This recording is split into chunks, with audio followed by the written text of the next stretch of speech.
All right, folks, it's time for Shiny Side Out with David Dunger and Mecky. You're listening to Revolution Radio, freedomslips.com. You don't need to expect us. We're already here. Take it away, guys. Welcome to Shiny Side Out with Dave. And muted Mecky. There he is. We're live from the Sydney studios in Australia. Jump into the chat room at freedomslips.com while we're on air. You can listen to us from there. And follow us on YouTube, Facebook, and Twitter. Check out shinysideout.net for our show archives, notes, and links we paste into the chat during the show. With so many ways to listen to us, Mecky, it's difficult not to. So if you're in Kentucky, live on FM, WZZR 101.3, you can get an app, Revolution Radio, TalkStream Live, TuneIn.com, Radio Tuner, Spreaker.com, iHeart, Live 365, and very, very shortly, Shiny Side Out app. It's available in test beta version, but it'll be on both the iPhone and the Android platforms as well. At home, you can listen to us on a Grace tabletop digital radio or driving around in your General Motors motor vehicle with a receiver-enabled radio. All of these are revolutions in radio. It's no longer a news flash, but certainly if you like our show or any other host shows on this network, you can buy a CD of your favorite host for the 2013 season. Each CD costs $30. Check out the info on the station's website. If you are in the USA, you can call in on 347-688-2902 or via Skype, just add Freedom Screen. Solaris had a great show again. I can't believe it. She's awesome. You know, I think she warms the crowd up for us. She's always awesome. She is always brilliant. Awesome. And you know what? Respect to Solaris, man. Far out. Do you know what, Mecky? What show is this? 111, or, if you count like me, 110 and 100. 110 and 100? Oh, 110 and 100. That makes my brain fry. It fries the brain. How was yesterday? Mecky and I did something special yesterday. Mecky, do you want to take the viewers, the listeners through it? Yeah, I will, and I will take my mask off because I know I'm coming through a bit muffled, so this should be a bit clearer. And there you go. While we're talking about this, I'm going to run some slides from yesterday. Beautiful. So, look, we went on a bit of a field expedition, if you will. We are now bona fide field researchers. We went to a location in Australia, quite inaccessible, I can tell you. It took us forever to get there. And the road cannot be taken with a normal car. You must have a four-wheel drive, trust me. We took my Jeep, and without it, we would have been stuck. So it was essentially an ancient Aboriginal site. It's one of those plateaus where they leave their carvings. You know, they also seem together maybe for certain rituals. And we examined the carvings that were there. In fact, very interesting carvings. So interesting that the people that were with us, who are quite expert in these matters, told us, well, they had never seen anything quite like it. The pictures that Dave is posting might give you a clue around that. For example, there was the carving that we went for was the carving of what is called the spaceman. Not saying it's spaceman, but you could be forgiven for thinking that it is. Essentially, it has like a bubble head, could be potentially a helmet, but it also has a pillbox on top of it, like a square head, if you will, which Aborigines apparently do not do. They don't carve squares normally. Also, it has a defined neck, which is unusual, and it has a neckline. So as though one piece of clothing is matching up with another. So it was a great day. There are other things there as well that the guys hadn't seen before. Those are the guys from Forgotten Origin. You might know them or not. You probably do. They've been on Revolution Radio before, they told me. So we are going to get them on the show in the future. So it was a whole day event. And Paul Hovey, of course, who initially told us about the site, was there with us and had actually organized to go there with the guys from Forgotten Origin, who also are linked in with Graham Hancock, which is fantastic. So we'll try to get him on the show if we can. But he's also doing an Australian tour right now. Correct, and we shot video. I'm editing that, and I know Dave did some as well. So we're going to edit this together over Easter. I don't have time before then, and then we'll post it to our YouTube channel. So yeah, Dave, that's essentially what happened. So, yeah, it was a fantastic day, right? It was, absolutely. I found out the couple of hour trip could have been down to as little as an hour and 20 from my place, which is really funny. The story, now Meki was right in saying that the story is the carving is a spaceman. Well, do you know what's really bizarre about this is that, well, the Aboriginals speak of, this is a Dreamtime story, about, then a Dreamtime for them is the ancient stories that are passed down from family to family. And these stories, they describe a father who brought 3 sons, 3 of them, to Earth. The 3 sons, one of those which remained unnamed and left. The eldest stayed but chopped his leg off for the DNA, apparently, to be able to make all the humans on the planet. And the second son stayed to oversee the project. And I think that's an extraordinary tale. The one that left via climbing into, they said, like something very tall, and it flew up into space. And it went into space towards the Southern Cross, which is visible in the southern sky only. And yeah, it's on the Australian flag. So if you don't know what that looks like, refresh yourself with that. I think you'll enjoy it. And it's an interesting story. And the people that were with us, they thought when they got there that they were going to let us down. They thought they were going to say, oh, you know what? Well, they had to let us down. They were thinking, look, these aren't legit. They're not original. They're someone's done them, blah, blah, blah. And yet, having spoken with the elders in the region, they reported to me that these were indeed real, indeed correct, and they fit the story that the elders were telling.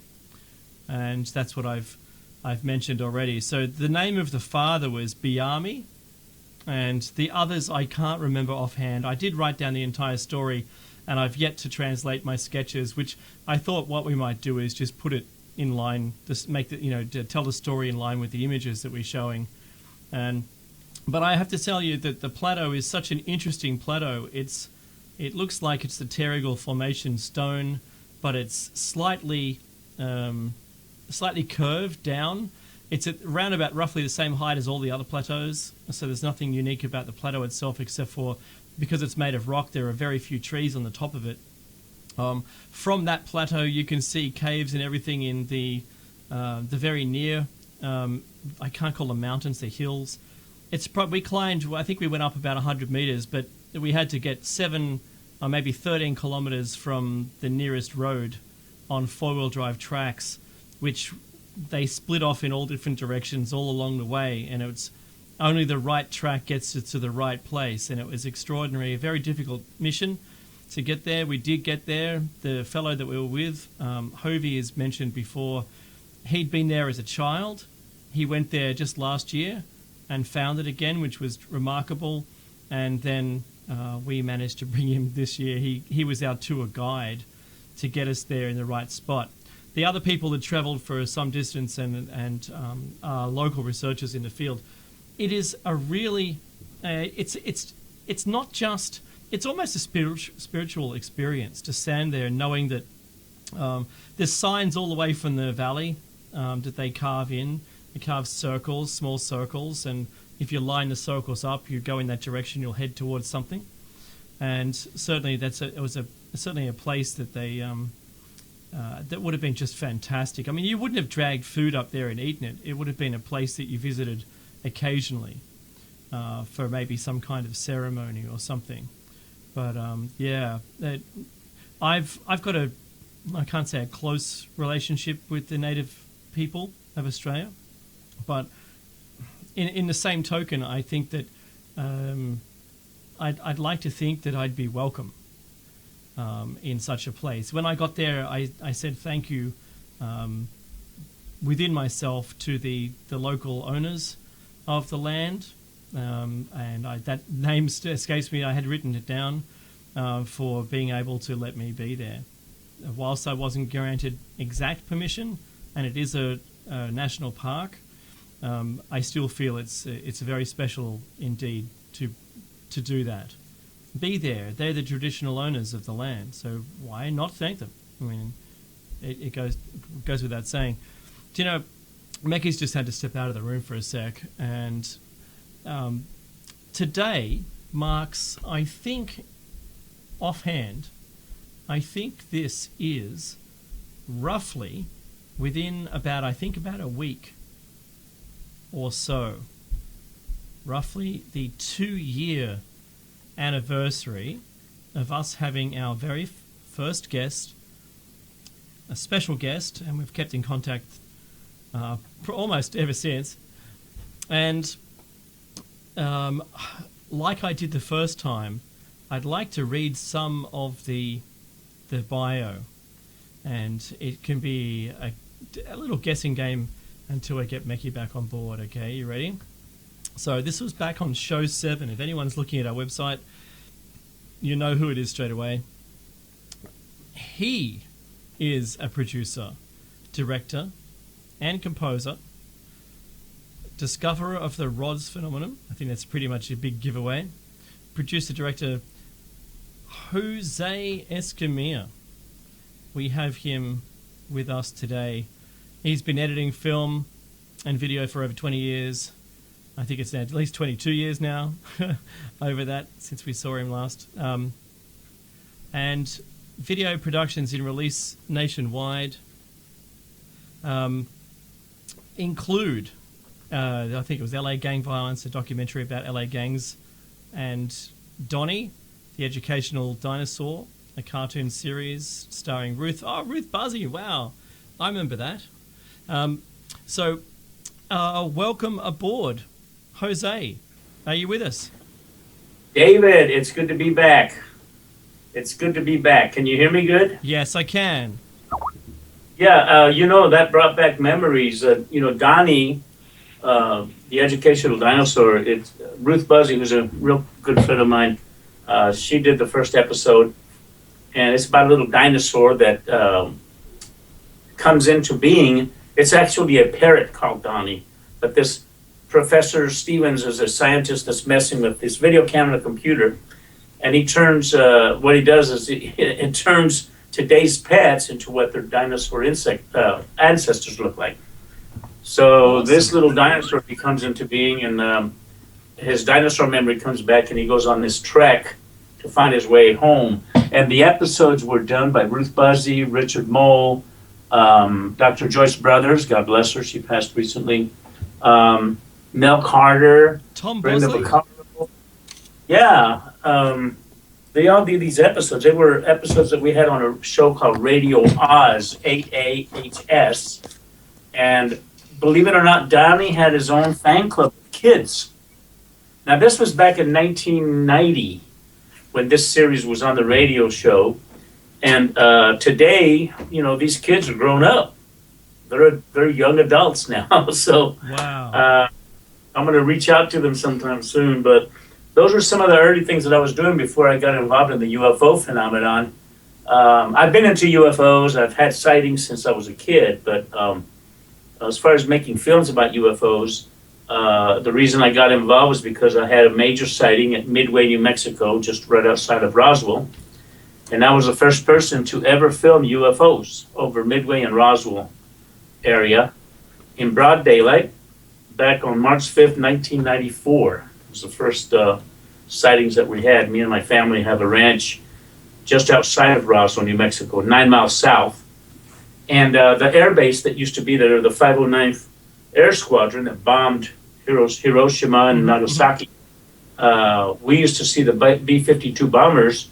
They used to take off from the air base, which was 2 miles north of us, and they'd go right over our property in a circle, and then they'd go higher, and they would go to White Sands, which White Sands missile range, which at that time we used to have a vantage point from our property. Now this was back in the really?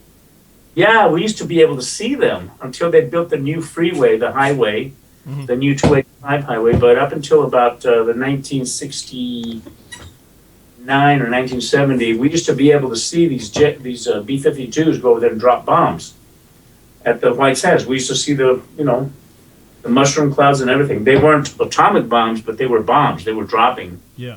right at the missile range, and you could see it between the mountains from our vantage point. And it was in the late 50s that my dad brought the family out. It was at night, and we witnessed fireballs flying right over the missile range there in White Sands from our vantage point. And these things were huge. I mean, from our vantage point, if you extend your arm out and I guess basketball size, okay, that's how big these things were from our vantage point. So they must have been gigantic. Oh, wow. Yeah. So, well, not basketball size. What I'm saying is, if you hold a 50-cent piece Yes. in between your index and your thumb and extend it out at arm's length, that's how big they were in the sky. So they were massive. And, we had UFO sightings over at Midway all the time. It's just that on March 5th, 1994, was the first time that I filmed them using a VHS camcorder. And it was broad daylight. It was a Saturday afternoon around 2 o'clock. And filmed 16 minutes of UFO activity in broad daylight. Now, the reason I only filmed 16 minutes is because, number one, the battery of the camcorder died. And I went back to the house in Roswell there. I was staying at my sister's at that time and started looking at this footage. And I didn't see the UFOs, except there was one that was hovering right above it, but 12 o'clock high. It was a dome-shaped object, and it was white. And it had like a gaseous composition to it. It was like gas, or I can't explain it anyway. It's like smoke or something in the sky, on the video you can see it's clearly a dome-shaped object. But when I was reviewing the footage, now I'm an editor of 35 years. I've been editing film and video for 35 years now. At that time it's like 20 some odd or whatever. But I started seeing flashes, okay? And I go, wow, what's this? So I go frame by frame, and this flash turns out to be a UFO, okay? And it's in the fields. Now, video is made up of 30 frames, 29.97 frames per second, and there's actually 60 frames that make video. And the Interlaced, yeah? Interlaced video. It's called a field. And that's super fast, man. That's 1/60th of a second, So these things are starting to appear. We captured triangles, boomerang shapes. Have you guys ever, my sister used to play with jacks, when we were kids. They'd have a rubber ball and these little things they call jacks. They bounce the ball and try to scoop up this little thing made out of pewter or something, or lead. Well, there were objects in the sky that looked like those things, jacks. Amazing, man. And I counted close to 28 different UFO shapes within that 16-minute video. And it was a beginning. Actually, huh? Sorry, I think we saw a shape yesterday like that, carved into a rock. Yep. Which is several thousand years old, so this is amazing stuff. Sorry, keep going. Oh, no, that's cool, mate. But, you know, that 16-minute video, it took me 4 hours to view the whole thing, frame by frame, because I would be running it real time, and then I'd have to roll back and then look at it again. And, man, there was amazing footage. I mean, there's, because these things were in the fields, you don't see them when you go frame by frame, because you have a special machine that reads both fields. And luckily, I had a Super VHS machine that did that. And, you know, you could jog shuttle through it. But now we got digital, and that's even more amazing nowadays. But back then, we were limited as to how to film UFOs. I had never filmed a UFO before at that time, until that first day. But I learned real quickly that you want to film at the highest shutter setting, because these things are high-velocity objects. They're super fast. You can't see them with the naked eye unless they hover there, you know. And that main object hovered there, but what that taught us, that it was an object that we could focus on, and then surrounding it were these high-speed, high-velocity objects, including rods. And on March 19th, the UFOs appeared again over our property at Midway. My sister Becky called me, and she says, "Jose, they're back. Bring the video camera." This time I was prepared, because I knew now what to look for and how to look at these things, you know.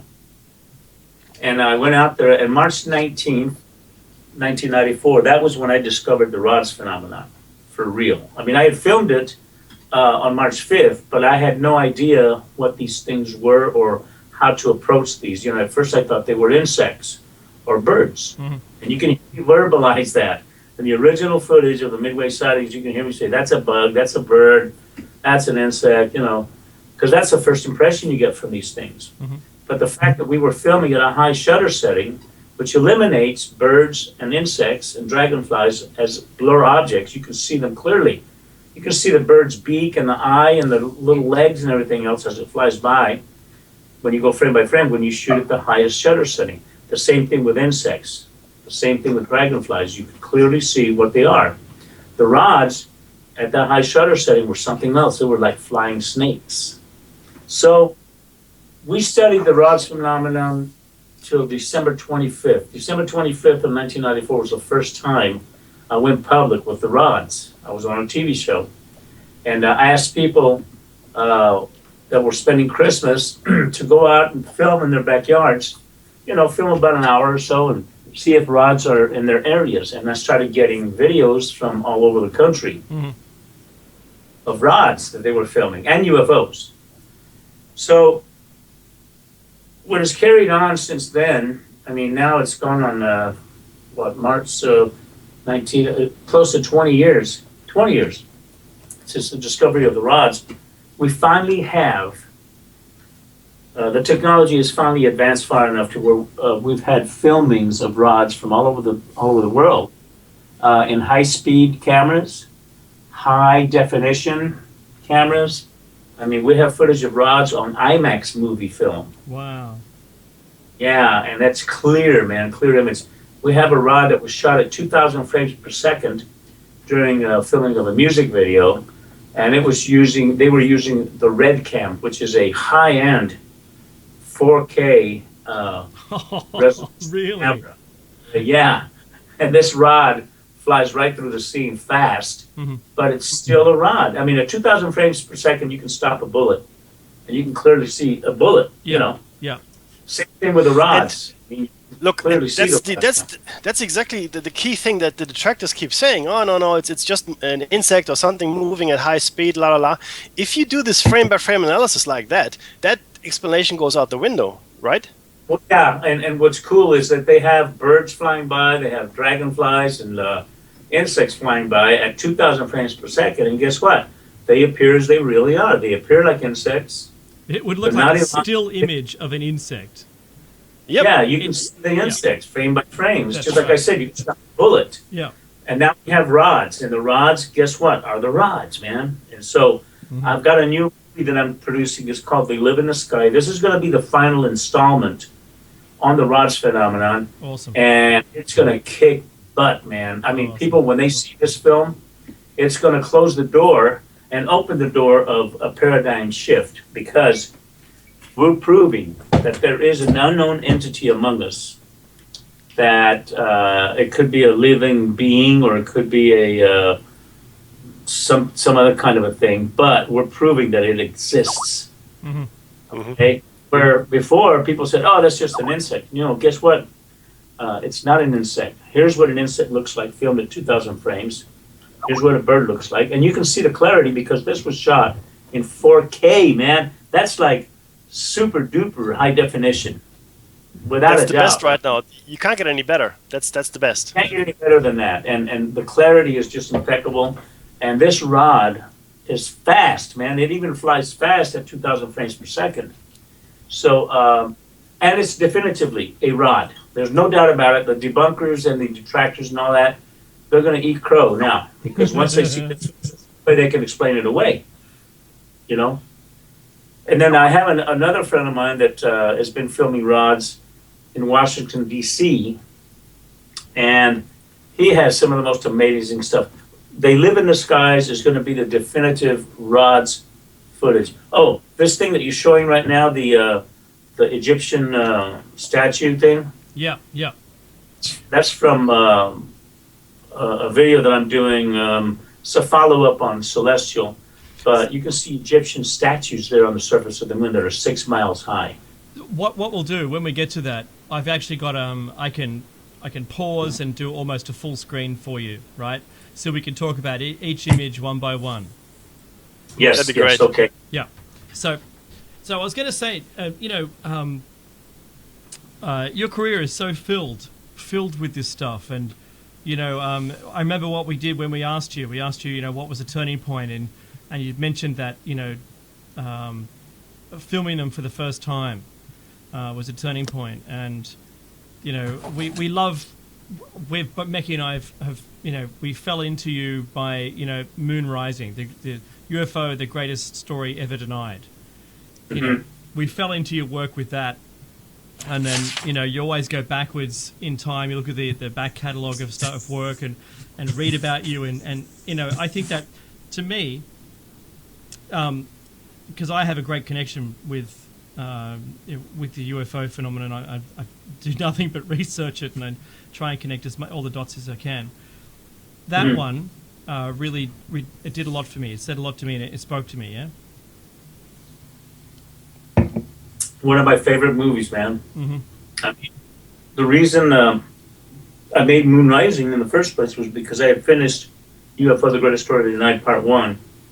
About the denial and how the military and the Pentagon and the White House created the myth surrounding UFOs, that they are not real, when in fact, early on, they were telling people, hey man, if you report seeing a UFO to the authorities or the base nearest you, you are being a patriotic citizen, okay? That's right. So they were saying it's okay to do that. But then they also said, if you tell the media about it, or the press, you're going to be ridiculed. So, they were admitting that UFOs were real. And their finishing statement was, we've come to the conclusion, after researching these flying saucers and UFOs, that UFOs are not a threat to national security.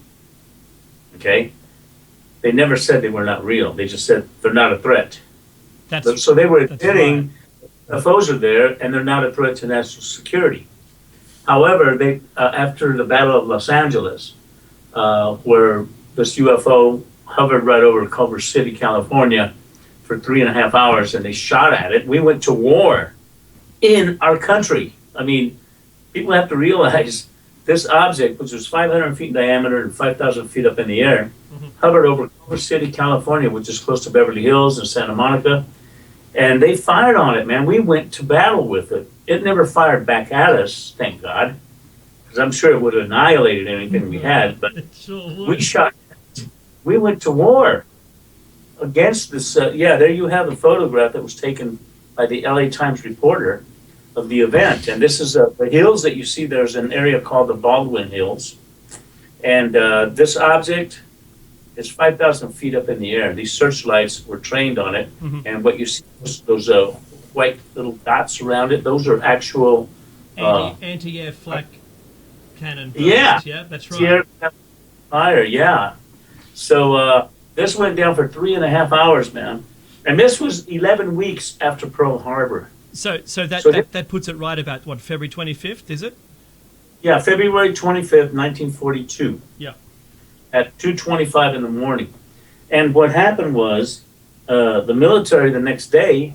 This is the first time they said it was a weather balloon. That's the first time they used the excuse that it was a weather balloon. Now it's always a weather balloon. Yeah, well, the Army got angry because the Pentagon said, "Oh, it's just a weather balloon," and the Army is firing 12-pound anti-aircraft shrapnel at this thing, man. Now, shrapnel is like a grenade, so if they can't bring down a weather balloon after firing, 1,400 rounds, which cost the taxpayers millions of dollars at that time, what are they going to do against a real enemy target? So the Army was not too pleased with the way that the Pentagon, the White House, and the Navy said it was just a weather balloon. So then they quickly changed the story, said, oh, they were firing at nothing. It was just the convergence of the lights created this thing that looked like an object, and they shot at nothing. Well, that also aggravated the Army and the military, because they said, now you're saying that we're psychotic, man, that we don't know what the hell we're shooting at. That's right. We're shooting at ghosts, yeah, sure. Yeah. So then they changed it again, and they said, oh, it was an errant airplane that passed by, and, and again, it's like you can't bring an airplane down with that much artillery, forget it. So... And how long were they shooting at it for? 3.5 hours. That's a lot of shooting. You think there'll be some chink in the armor, some scratch on the surface or something, right? And Jose, the thing that interests me so much about this story, because this is such a powerful story, right? Yes. And not only did it have, I don't know, just maybe like the equivalent of a National Guard, but correct me if I'm wrong, right? So there were police, there were trained military observers, you've got the spotlight people, you've got the gun guys, you've got private citizens. And I even heard that there were car crashes because people were looking at it. There was shrapnel raining down on people and injuring people as well. But tell us more about that whole scene at the time, because I know America was stooped in paranoia because of the threat of the Japanese bombing the mainland. Well, what's really great is that we were on alert because of the bombing of Pearl Harbor, and everyone kept thinking, hey man, California is not too far from Hawaii, so we might get attacked. And actually, a week before the Battle of Los Angeles occurred, there were some Japanese submarines off the coast here in Southern California that shot torpedoes at some oil rigs. Oh. Okay? One of the torpedoes landed on Santa Barbara coast, the coast of Santa Barbara, the beach. And so Japanese were here. The Japanese submarines were here. Okay? So everybody was paranoid. They had blackouts. Okay, if they saw a radar blip, boy, they shut the lights out in California all the way up to Washington. Wow. All the way up to Seattle. So it'd be a blackout. And in those days, they had what were called air raid wardens. And these were volunteers that agreed that they would take care of their own neighborhood and show people how to protect themselves in case of an attack. All right? One of those air raid wardens was a young lady that worked at MGM Studios in those days. She was a set designer. And her name was Katie. Well, at 2:25 a.m., she is woken up by her supervisor. And he says, Katie, are you seeing it? It's right above your house. And she lived right there, smack dab in the middle where the object hovered. Wow. Okay? She looked out her window. Now, this was about 2:20 in the morning. All right, the bombardment didn't start until 5 or 10 minutes later. But she's looking at this object, and her description was that she was mesmerized by how beautiful it was. It was a beautiful orange, yellowish, white, bluish white. It kept shift shaping, shape shifting. Yeah. As far as color is concerned, she said it was the most beautiful thing, the most beautiful colors she'd ever seen. And now this is a set designer. She knows color, okay? Yeah. So she's thing, and as she's looking at it, and this was part of her interview that she gave to the newspapers that morning, she describes that airplanes came up at it, and you could hear the rat-tat-tat-tat-tat-tat firing upon it. They were firing upon this object, but it didn't scathe it at all. They just flew off. And then after that is when the searchlights hit it, and then about a couple of minutes after the searchlights centered it in their pads, that's when the artillery fire started. Now, there was a artillery battalion about 2 blocks from her house. I used to live in Culver City, and they used to have the same cannon there, but they removed it.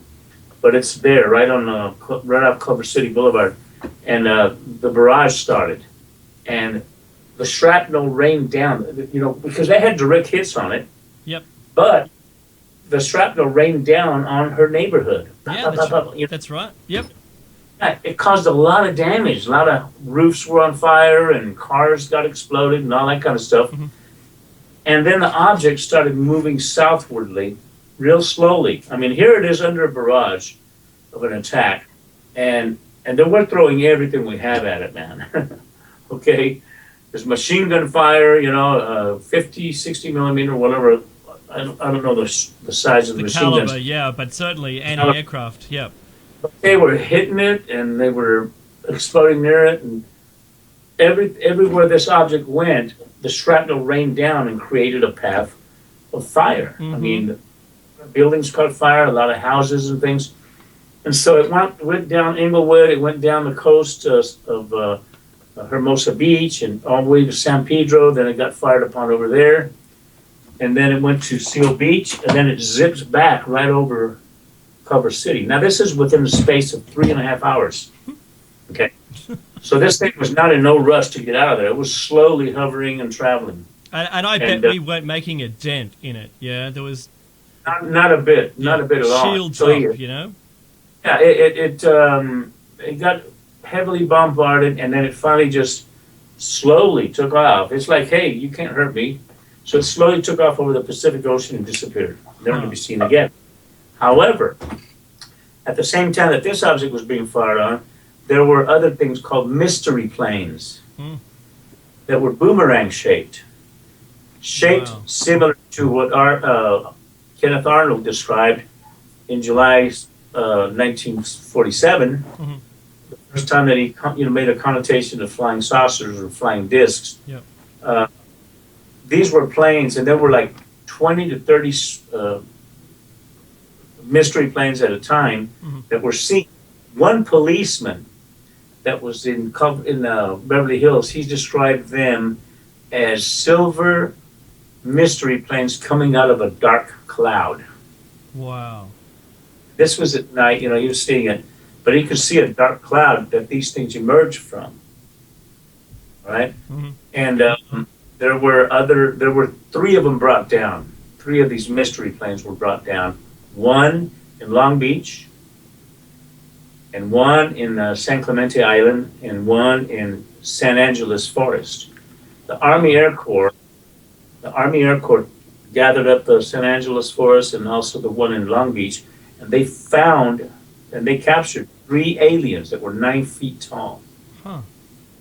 They were Nordic looking. Yep. The reason we know this is because of this memorandum that General George Marshall, sent to the president at that time, Roosevelt. And they took these objects and these beings to an area in Nevada, which is now known as Area 51. In those days, it was not named Area 51. It was just called the facility in Nevada. So this was 1942, man. All right. So 47 comes around, and you have the Roswell crash, and they're saying, oh, it was just a weather balloon. So they tried it again. They used the same excuse. But 1942 is what started it all. It started the suppression. It started the ridicule of people. Some people got murdered, and they started the myth that UFOs don't exist because of the Battle of Los Angeles. Yeah. And I'm making that movie, but I'm not making a documentary. I'm making a feature film. Nice. Yeah, and so and it's gonna be a real good movie because I have all of the newspaper clippings of all the interviews done that same morning, February 25th at 10 o'clock in the morning. News reporters flooded the areas where the shrapnel fell, the path of the UFO, because that's where the people saw it. Over 1 million people witnessed this, you know? That's what I was going to ask you next. How many people saw it? Yeah? And you know, the pathway from Katie's house, the path that led down Englewood and into Hermosa Beach and all that, you have to imagine there are witnesses that lived 2 blocks away from her neighborhood. They had a total different vantage point of the attack on this object. Yeah, yeah. So they those are different scenes, different visual scenes that we're going to make in the film because everyone had a different vantage point. You know, with the exception of the people that were getting rained on by this shrapnel. Other side of the neighborhoods, you know, the surrounding neighborhoods, they saw it in a different perspective, a different view. Yeah, yeah. So, yeah, and it's been described. I have the Battle of Los Angeles is the most heavily documented UFO case in the history of UFOs. You know, to me, with 1 million people seeing it, it has to not only be the most documented, but also the most witnessed. And one of the things that the military did is they went house to house, and it was a military guy, an army guy, it was a guy in a black suit, you know, and then a Navy guy. They visited every house down the block where Katie lived and had them sign off that they would not discuss what they saw. They would not talk to the media about it. They would not ever mention it to anyone else until after the war is over. Wow. And they made these people sign these documents, these statement documents. And the reason they said is because it's for the war effort. Of course. Everyone wants to be patriotic. Yeah, yeah. And the naive people in those days, they believed in our government, they believed in our military, they believed that our government would never lie to them. Yeah. You know, that's where this was swept under the rug because no one wanted to talk about it because they signed a document that would get them in trouble if they spoke about this until after the war. They said after the war is done, then you can talk about it, you know, whatever. But they never told them that it was okay. So these people were suppressed, and they suppressed their statements of what they saw, except for a few, like Katie. I have a question for you. Shoot, Mac. Oh, sorry, Jose, I've got a question for you. You said something very interesting just now. You said that the people used to trust the government, right? They had faith in their leaders, and you know they believed that I guess they would do whatever was best for the people. I think that is no longer the case. So my question is, why aren't the people more vocal about demanding to see these things? Is it because they've just become apathetic, or you know they're just not interested anymore? I mean, I find it very curious that clearly the relationship between the government and the governed has changed. Yet the people are no longer as aware or maybe as engaged in these issues as they once were. Why do you think that might be? Well, there's a curious thing here going on here, Mick. You're right. I'm doing a documentary on the Occupy Wall Street movement for a client of mine. And there's a sequence in there where we decided to find out how smart people really are, you know, today, how wide awake they are, how dumb they are. Well, it turns out there's a guy that goes on the streets and he's interviewing people and he says, hey, What, did we lose Mick? We lost Mecky. Yeah, that's fine. But he'll Anyway, be back in any second. okay, well, anyway, this guy's going around the streets here in LA and he's asking these people questions. He's not only asking young people, but he's asking middle-aged people and older people, elderly. Mhm. And he's asking them this. And I swear to gosh, man, this is amazing. He says, okay, do you think if we had tighter gun control back in the 60s, that Lee Harvey Oswald would not have been able to kill Jesus Christ? Wow. That's All right, so now everyone that he's interviewed, they're saying, well, no, I think he would have found a way to get a gun anyway. All right, so that's how dumb people are. And older people, people that are like in their 70s and 60s, I'm in my 60s. I'm not an old guy. I'm a young guy. But older people, they're saying the same thing. Oh, no, he would have found a way to get a gun. You can get a gun easily. But here the guy is asking him, Lee Harvey Oswald killed Jesus Christ. And people, it just goes over their head, man. That's how dumb we have a society today. It's amazing. Yeah, completely. Hey, He's so. Yeah, go ahead. So people, as far as the UFO phenomenon, YouTube has hundreds of thousands of videos out there now on UFOs and everything else. A lot of the younger generation that we have, they're not even thinking about UFOs or anything. They're into hip hop music and all the other crap that's video games and everything else. They never look up. They never go outside and look up. No. If they did, they would see something. And so a lot of them just scoff at it. Well, yeah, UFOs, so big deal. Blah, blah, let's move on. I mean, that's the attitudes that people have nowadays, man. We have a dumbed down society that is so dumb. They think Lee Harvey Oswald killed Jesus Christ. Yeah. So that's why, it's important that I make these films, because a lot of people don't even realize that the Battle of Los Angeles actually happened. Yeah, that's right. The majority of the population don't even know it ever happened. So it's quite an event that I have to build in order to get these movies done, and it educates people. But the next thing to do is to infiltrate the media and get them to promote these films, man. Because you know what? YouTube has blocked me from sharing my movies. I mean, they have actually hindered me. Really? Yeah, man. I mean, I had like 3.8 million viewers last July. Yeah. 8 million viewers, and now they said that I've only had 1.6 million. I had 28,000 subscribers. Now they say that I only have 9,000 subscribers. So what's up with that? Yeah. How come my numbers are dwindling?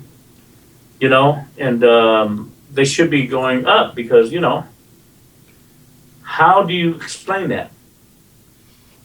Yeah, So we've seen, even look with this station as well. The station itself, YouTube said, for some reason it looks like all of the records were corrupted or something, but just for them, no one else. And they had to go back to the archives and backups and just to be able to bring those back to people again. We lost. What's really weird is we lost your archive. We Mecky, how was that, huh?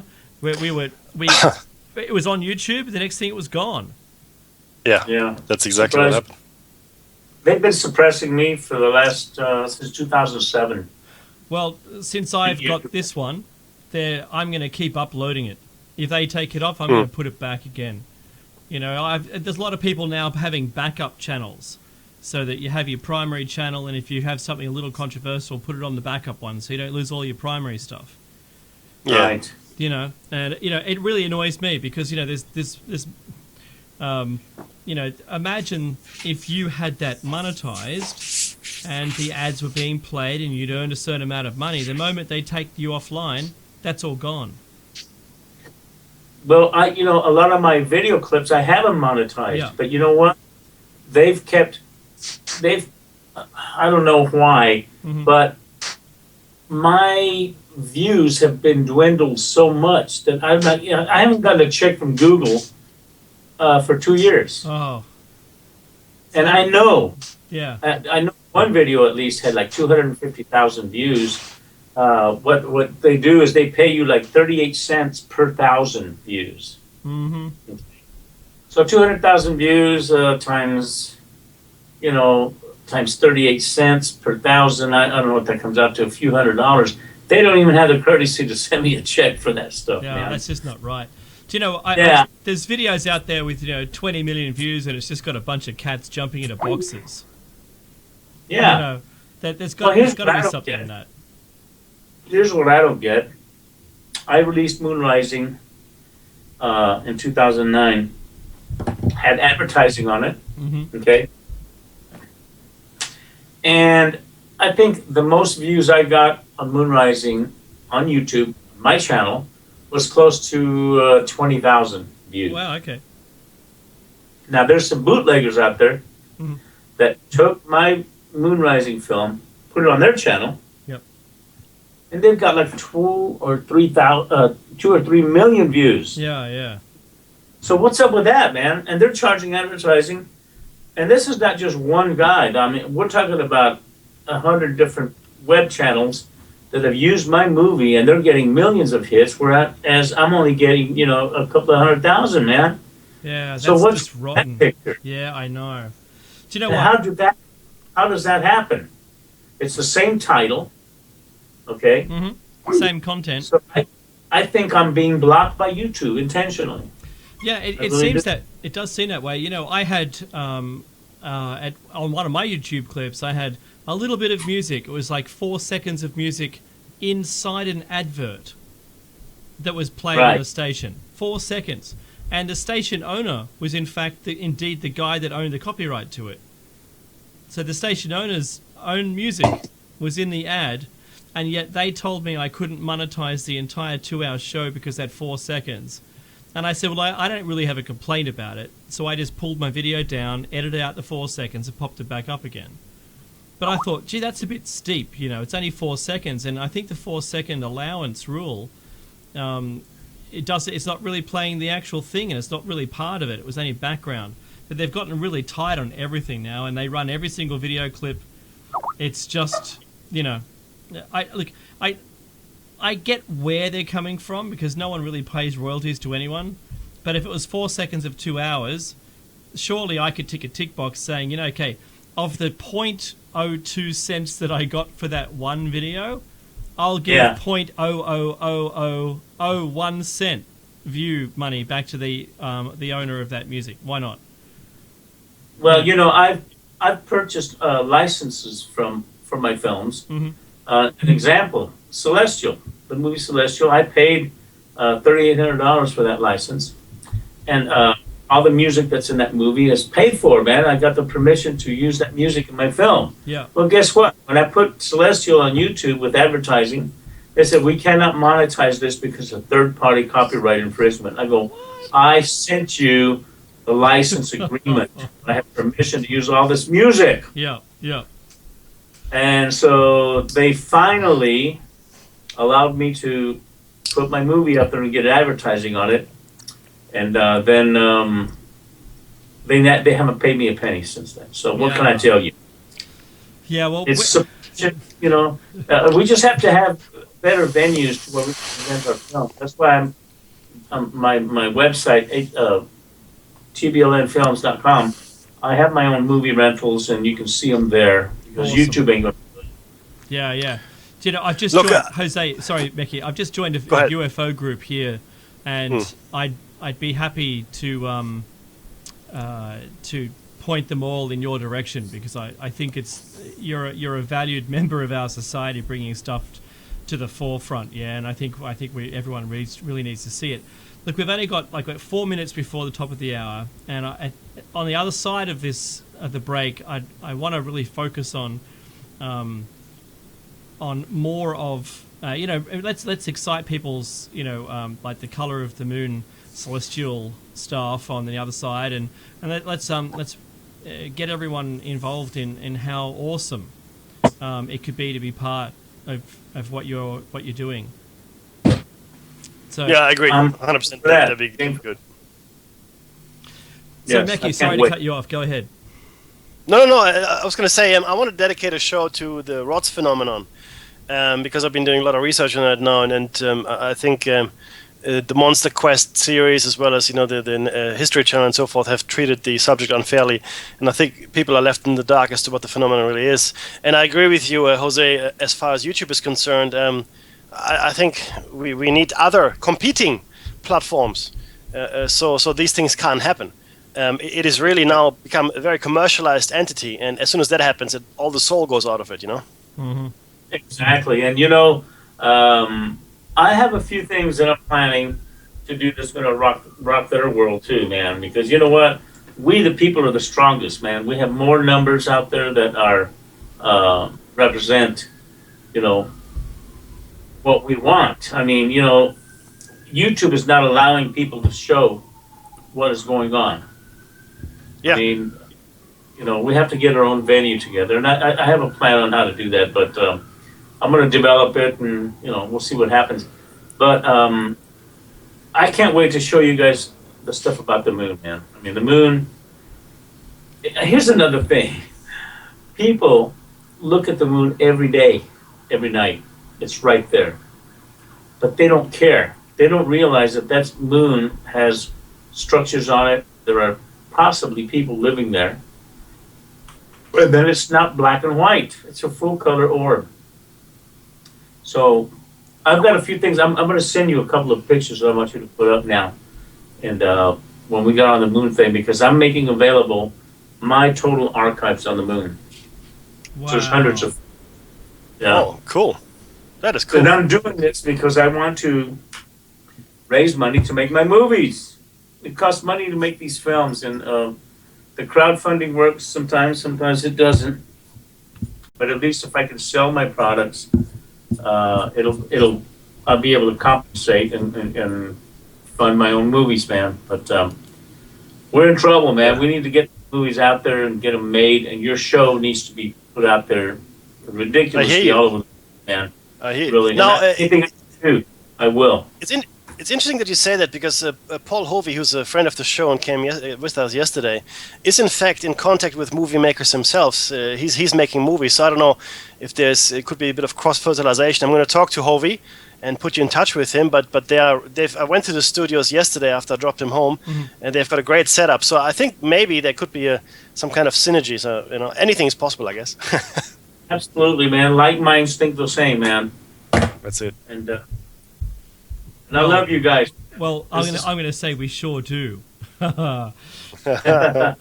Right, so I'm expecting any tick of the clock. We're going to get the music coming up. So now we have to remind our listeners, and I don't want to make it too harsh here, but this is a listener-funded radio station, and since we're talking about the topic of funding, we also require funding, guys. Well, on Nighthawk more specifically, because Dave and I, we do this pro bono, if you will, because we love it. So if you love what we do, if you like the information that's coming here, if you love guests like Jose, if you like the topics we bring to you, please donate if you can. Thank you.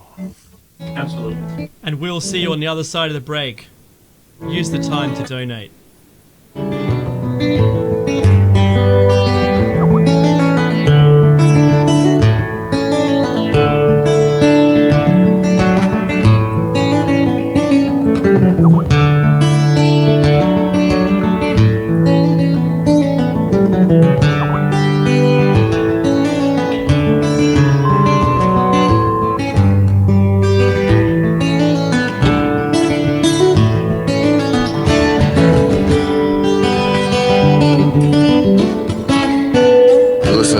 Radio at freedomslips.com, and we'll be right back after this message.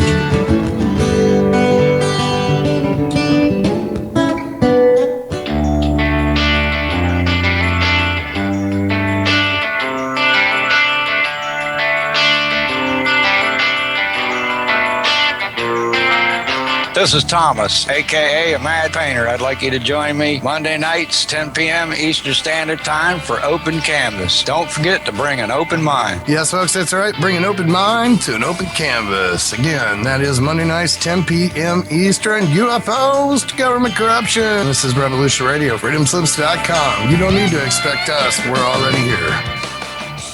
There is no denying the world is awakening.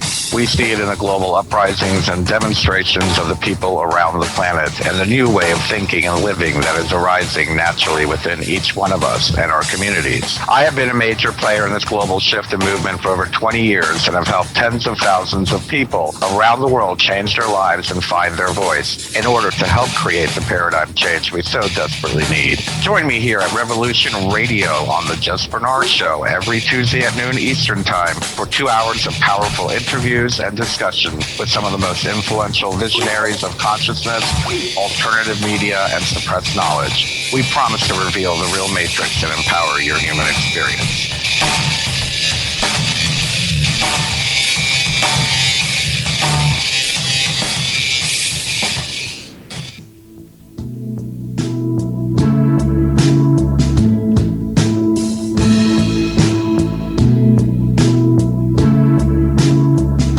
Is your data safe? Do you have the necessary information to assist you in confidently living through just about any survival situation? Is survival and gardening, off-grid living, medical knowledge, or even natural or man-made EMPs on your list of personal concerns? Do you have your documents and your personal information in a safe place in your hands where you know where it is? Well, check out our preloaded EMP-proof thumb drive. Over 3 gigs of survival documents and how-tos, plus the USDA offline food preservation website, and much, much more, including a surprise bonus we just can't tell you about here. With plenty of room left over to store your most important documents. Imagine if a megavirus or computer failure took out your bank, or all the banks for that matter. Are your banking records safe in your hands? So when they get things fixed and repaired, you can say, hey, look, this is what I had. You have it. I want it back. Is your personal data safe?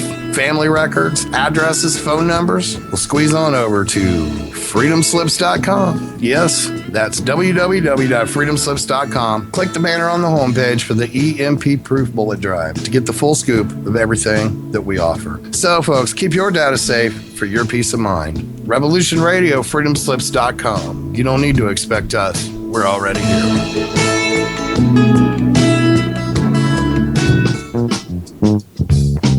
Thank you for tuning in to Revolution Radio at freedomslips.com. If you plan to call in and speak with one of our hosts, please turn down your radio and separate yourself from any background noise and wait for the area code to be called on before you speak. And don't forget, Revolution Radio freedomslips.com is listener supported. So stop by the homepage, freedomslips.com, visit the site support area to help support the host you're listening to's airtime. Thank you. Revolution Radio freedomslips.com, where the truth never sleeps.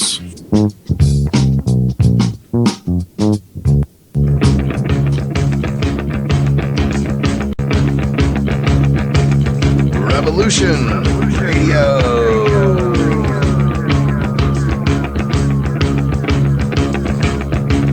You're listening to Revolution Radio, freedomslips.com, 100% listener-supported radio, and now we return you to your host.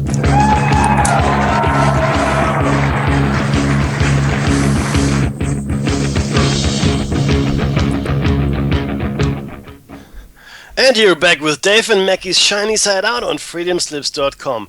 That's right, the number 1 listener-supported talk radio on the net. Since it is listener-funded radio, if you like what you hear, please go to freedomslips.com and push the donate button on the site support page. It is on the left in the chat. It's a small little button. Your donation is greatly appreciated and helps run the station, so we like to donate when we can.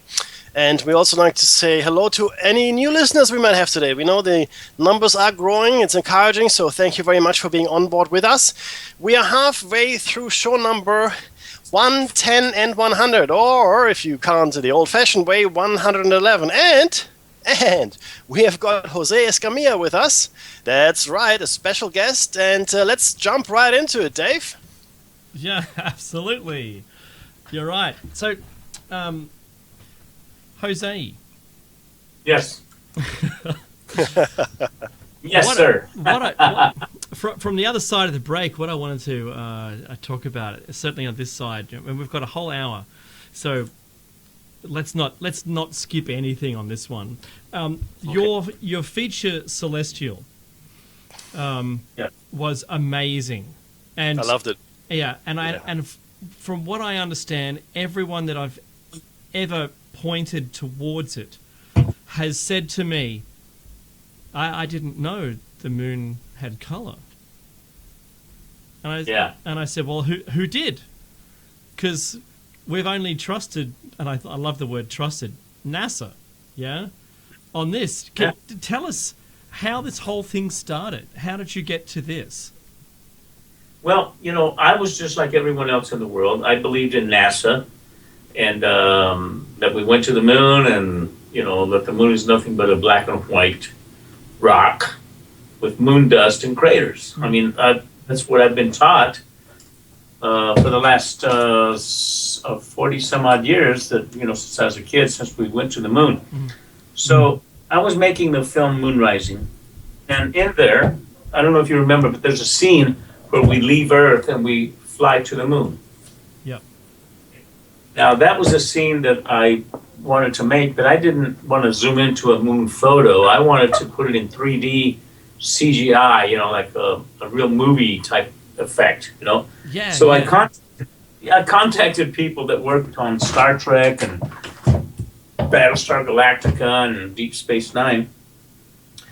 And I said, hey guys, where do you guys go to get these 3D CGI planets? Detailed planets of Earth, Jupiter, Saturn, the moon. Mm-hmm. I told them what I was looking for. I said, I need a 3D model that I can put in my 3D program.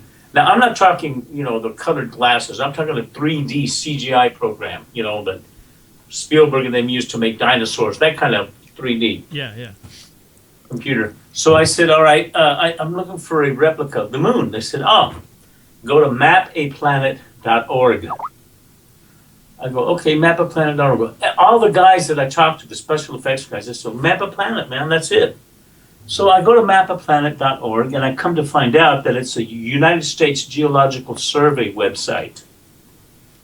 And I go, now, why would the United States Geological Survey that does maps of Earth, all over the world, why would the moon be there? Well, it turns out that they made maps of the moon and other planets for NASA. So I click, and your listeners can go there right now, mapaplanet.org. You can go there right now. Click on the gray moon. It'll take you another landing page, and then you're going to see 10 different photos of the moon. The central one at the very top is the natural color. So here it is, 2009, and I go, wow, what's natural color? I clicked on it, and I come to find out that the moon is not black and white, it's full color. That changed my perspective on the moon from that day on. This was February 2009. And so I downloaded 850 photos at that time, in high resolution, 48 inches by 38 inches. Actually, it's 563, I believe. It says natural color. It says right there on the website, natural color. There it is.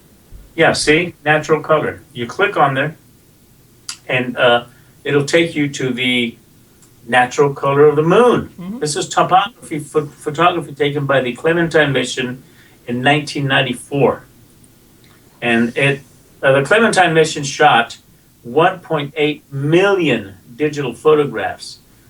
Here I've only downloaded 563 photos.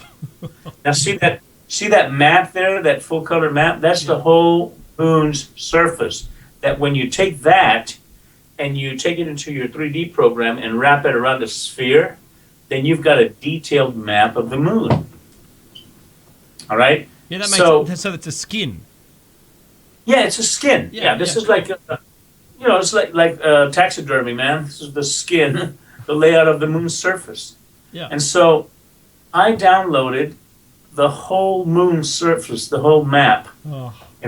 in panels. There's I have what I call them moon panels because it's like from the top to the bottom. There's a strip of moon panels. There's 23 strips. Each strip has 23 photographs. Wow. Now I'm talking 563 photos of 1.8 million photos that were taken. Wow. So I haven't even touched the surface, okay?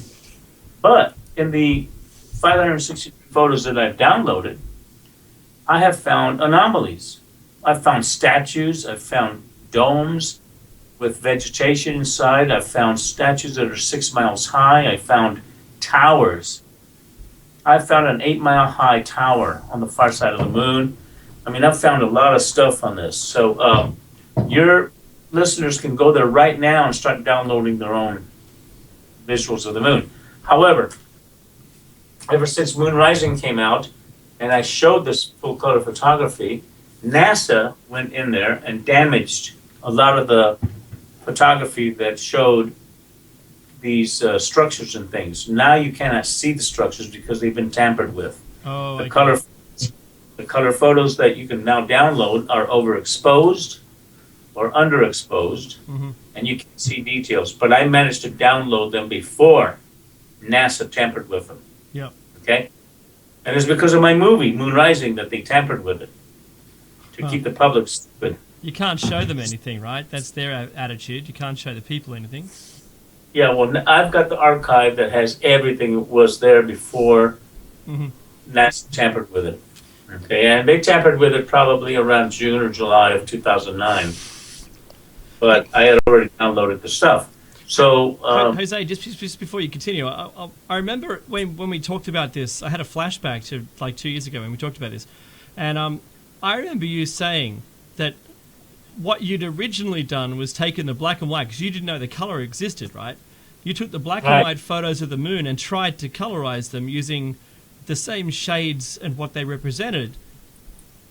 And no. What it was, and I've been blasphemized by the critics and detractors and debunkers saying, this color moon stuff is just Jose airbrushing the stuff. Yeah. What I did is I didn't want a black and white poster of the moon for my film, Moon Rising. That's right. I wanted a full color photo. So what I did is I took earth colors, represented by grayscale. Okay, in other words, I took a color photo of a landscape here on Earth, and I said, okay, let me see, the color blue of this landscape is represented by a gray color, okay, of this texture. Yep. This gray color. Yellow is represented by this gray, and etc. Because, grayscale has different color variations of grays. So what I did is I airbrushed the gray areas of different anomaly photos, famous photos that Apollo took that were in black and white that showed, anomalies.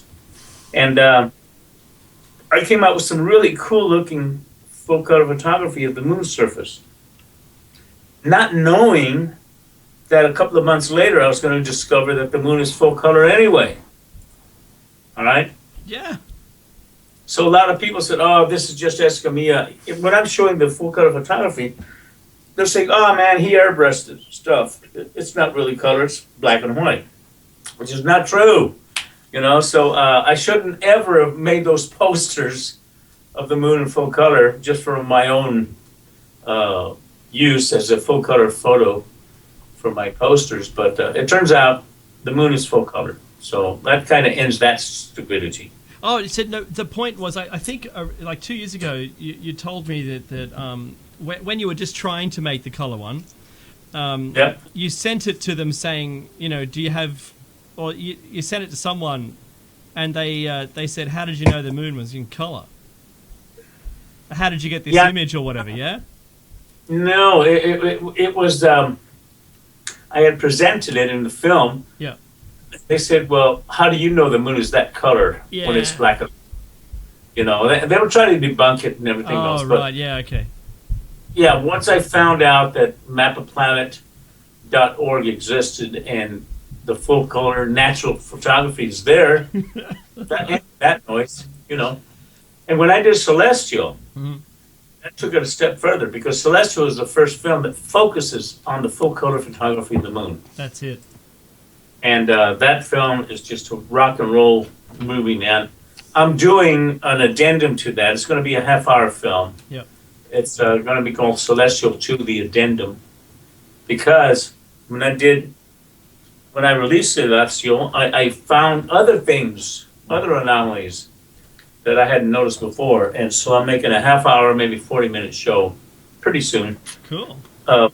Stuff that I didn't cover in the first one, but that is there, including the statues that look like Egyptians on the surface of the moon. 6-mile-high statues of what appear to be Egyptians. Hey, let me bring that image up. I've brought it up for everyone to have a look at, and if you're in our chat room, you'll have to jump into the YouTube after the show. Okay, sorry about this, but. We also have a couple of questions, so we want to post those, but please keep going. But there are a couple of questions from the chat as well. Yeah, cool. All right. Very good. So I've brought up on the screen the picture of the moon with the comparison with figurine. Yes. This is, if you've seen the movie Celestial, to the right of these three things, the statues, there's this humanoid-looking thing with another humanoid thing, and they're 6 miles high. These things are 6 miles tall. Huh. And you can see what appeared to be, maybe it's my interpretation, but there's two statues there, side by side, that appear to look like this figurine. You know, they have the dark skin, they have the dress, you know, the skirt thing. Yep. Legs. They appear to be humanoid statues of Egyptian-looking things. Maybe not. I totally get it. I mean, I really get it. Yeah.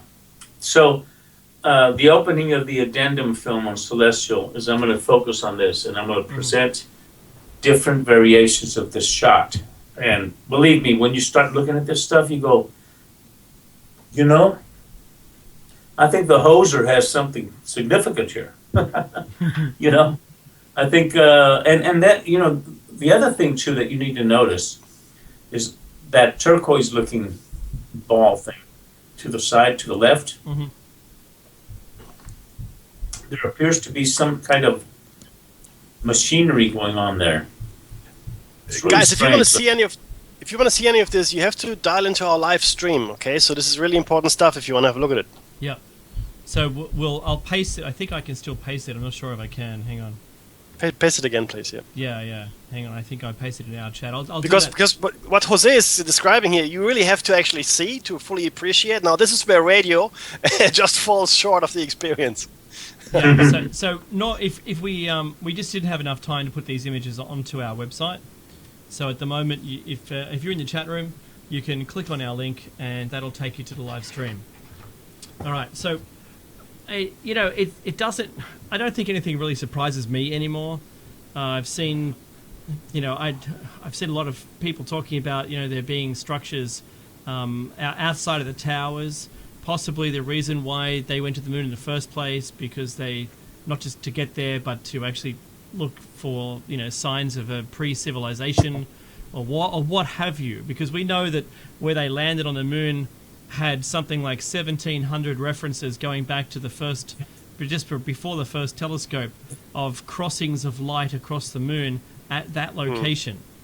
And so that's why they went to the moon in the first place. You know, nothing surprised me. When you show me this, it's like, yep, I'm good. I'm with you, 100% of the way. Well, you know, NASA has compiled a catalog of mysterious things going on the moon, on the surface of the moon, since the early 1500s. You know, and that's a catalog made by NASA. I mean, I don't make the stuff up. And here's the thing. Every movie that I make, every film that I present, I don't make things up. I don't need to. I present evidence as it presents itself. Yeah. This is what's unique about my movies, is that I don't have to draw something and say this is what happened. I just show you what's up. You know, it's just like the military going on TV, on early television, saying, if you've seen the flying saucer and reported to the local authorities or your local army base, you're doing a patriotic thing. You're being a patriotic citizen. Mm-hmm. I don't make that stuff up, man. These guys appeared on their own, you know. Yeah. And this is what I do with the moon stuff, with the rods phenomena and everything else. I don't make this stuff up, man. I just present the evidence as it presents itself. This is why I think that a lot of my movies are key into bringing the truth out, because here's what it is. This, as you're seeing this photo here, I don't know if those are Egyptian statues. Until I get to the moon and see them for myself, I can't tell you, but they resemble what I feel are statues, you know, and this is the evidence as it presents itself. To me, it looks like an Egyptian statue. All right, to someone else, it might look like an automobile, for all you know. To a debunker, they look like a cow. That's a fair point. And that's why we love to have you on, Jose. I mean, the thing is, this is our stick as well. Our stick is to say how it is. I don't think you have to make up stuff. The world is mysterious enough without ever making any stuff up. And we're just asking questions. If we're wrong, well, we're wrong. Then tell us. I don't want to be wrong. I just want to bring new information to people, same as you. So I think you being on here is fantastic. Just presenting all this stuff. Well, another thing too, NASA on this part of the moon, which is the front side, NASA has never disclosed or made a statement about what is there. Mm-hmm. Right, so NASA has ignored the fact there are statue-looking things, not only here, but in other parts of the front side of the moon. They've just never made any statement. They just don't talk about it. So they nullify what they photographed, because they just don't talk about it. They don't give any information out.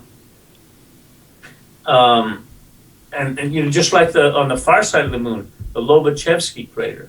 Mm-hmm. There's a object that was built within 8 months and documented by Apollo 16 and Apollo 17 on the far side of the moon. Oh, I love that. That's the one that appears in the crater, yeah? Or alongside the crater, yeah. Amazing. In 8 months, this 6 mile high, 10 mile wide structure appears. Mm-hmm. In 8 months on this crater. Mm-hmm. And so it's like, who built it? It wasn't us, because we were just flying about. This was Apollo 16 and Apollo 17, our last flight, allegedly. Mm-hmm. And within 8 months, this structure appears. So it's like, wow, who built that? Well, it just for everyone out there, if you fly around the moon and there's nothing on it, it's not going to change. If we were, if we believe what we're meant to believe, after the billions of years, it still looks the same, except for maybe a few more pockmarks from something, from impacts. But other than that, nothing should have changed. But under a couple of passes between a few months, to have suddenly a structure inside a crater that wasn't there before, I think that says a lot. Hey, I've turned over to the next slide. And I don't know what this is the dome close-up. Yeah. If you zoom into it, you can see greenery and structures inside this dome. The sun is shining off the upper left area there. And I just want to mention this. Yeah. This is a very unique thing. This is in my film, Celestial. I actually zoom in tighter. Now, this whole shot here is like photo number 23 or whatever. Yeah, there you go. See? Yeah. You can see that the glass structure is shining the sunlight. That's right. And inside you see green and other structures inside the dome. You can tell it's a glass dome. It definitely looks domed. And there's no way, if the sun, if I zoom back out, have a look at the relationship on the other surfaces, the other craters don't have any of these features. Yeah, there's nothing on this one, for instance. If you can see the mouse moving, there's nothing there. This definitely looks as though, and I'm supporting you, looks as though there is a dome covering that crater. Yeah, definitely. That's definitely a dome. Completely. Yeah, I'm with you on that. And you know, the Chinese, India, and Japan went to the moon recently. Yeah. And I got to tell you this. The Chinese is an example. They were the latest ones there. And when they had a press conference about what they filmed on the moon, the map of the moon, they had a press conference. And I'm sending you this right now. Jeez, I forgot to send you this. The map. Where is the map, man? Anyway, what they did is they had a press conference saying, hey, we were successful, we did the moon, blah, blah, blah, blah, blah. But what they failed to do is at the press conference, they had the scientists in front of this big tapestry. Tapestry was of the map of the moon, like you see a map of planet, and also the north and south poles of the moon. And guess what? They were in full color.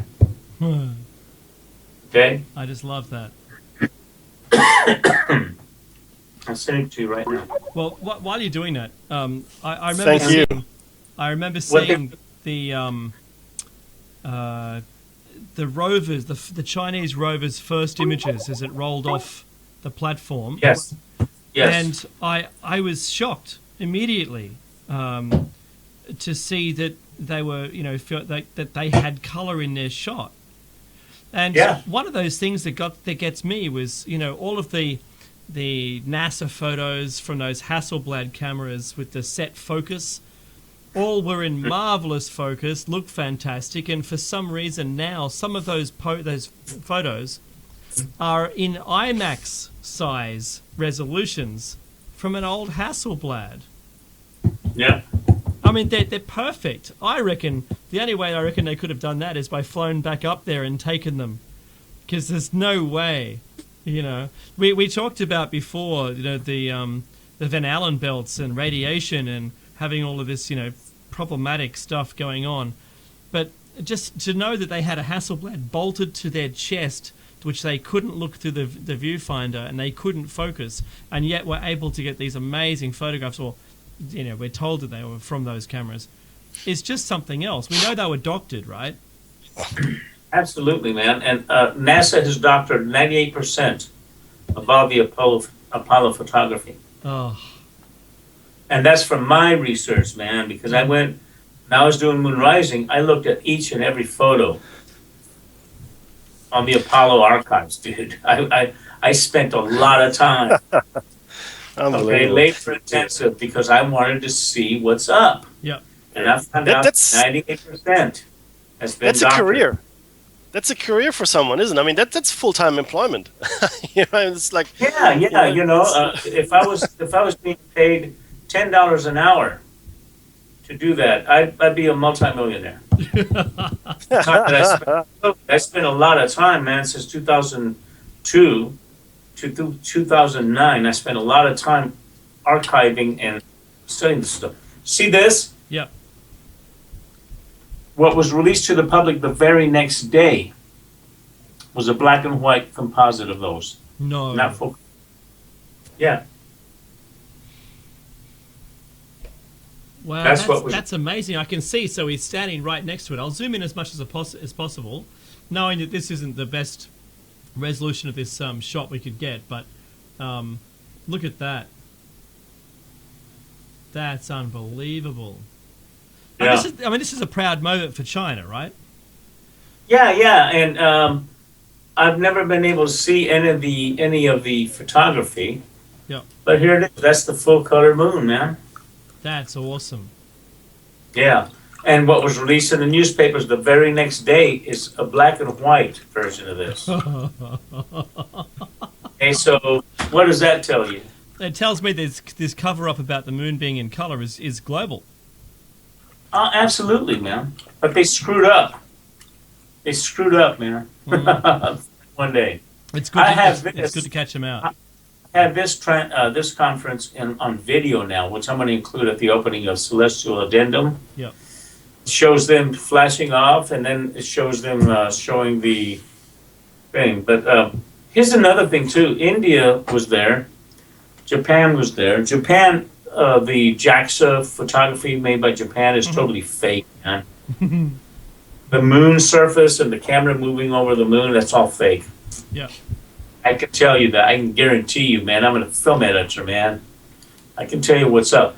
Another thing, too, and this is a curious thing. There was a shot that I had on moon rising of a giant machine that was atop Zimmerman crater. Yep. I thought there was a humanoid, working on this motor, whatever. That's right. I remember that. Yep. Yeah, I got blasphemized for that, and I should be more careful the way I phrase things.